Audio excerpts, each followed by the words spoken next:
Welcome back, weirdos. If this is your first time here, I'm GromBeardo, and this is my daughter, Ava. Hi.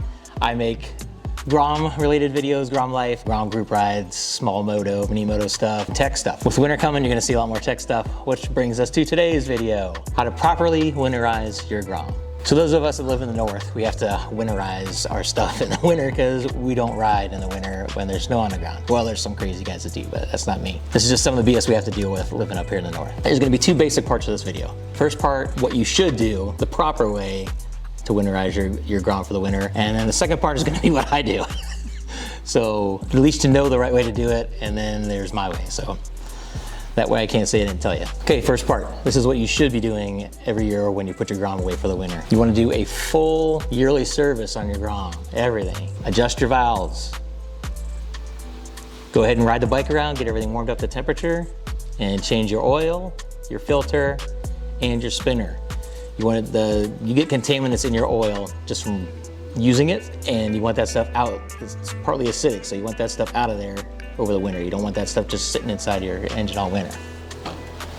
You also want to check your nuts, exhaust nuts, axle nuts. Why are you laughing?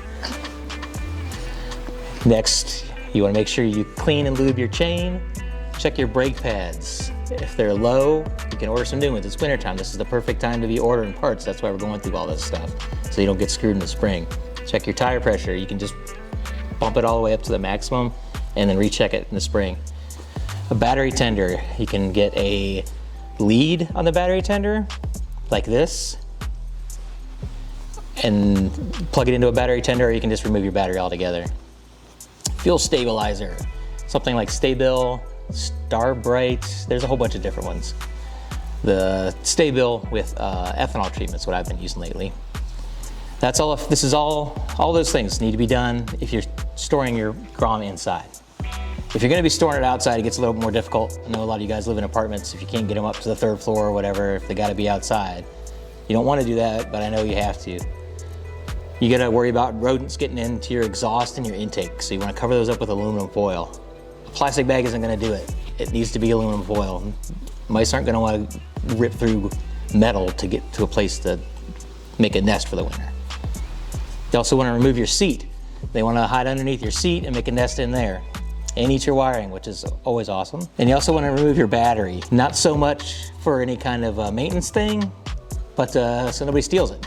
Because somebody's gonna find your Grom, and if they don't take the whole damn bike, they're gonna take what they can. So make sure you get it secured away, obviously, underneath a tarp if you can, underneath shelter, whatever you gotta do. And if you've done all of these things, like I talked about, doing your yearly maintenance, and then when springtime rolls around, you're pretty much ready to go. All you gotta do is check your tire pressure, just go over the bike real quick, make sure everything's cool, and then go hit the road. If you're getting anything out of this so far, please drop a like.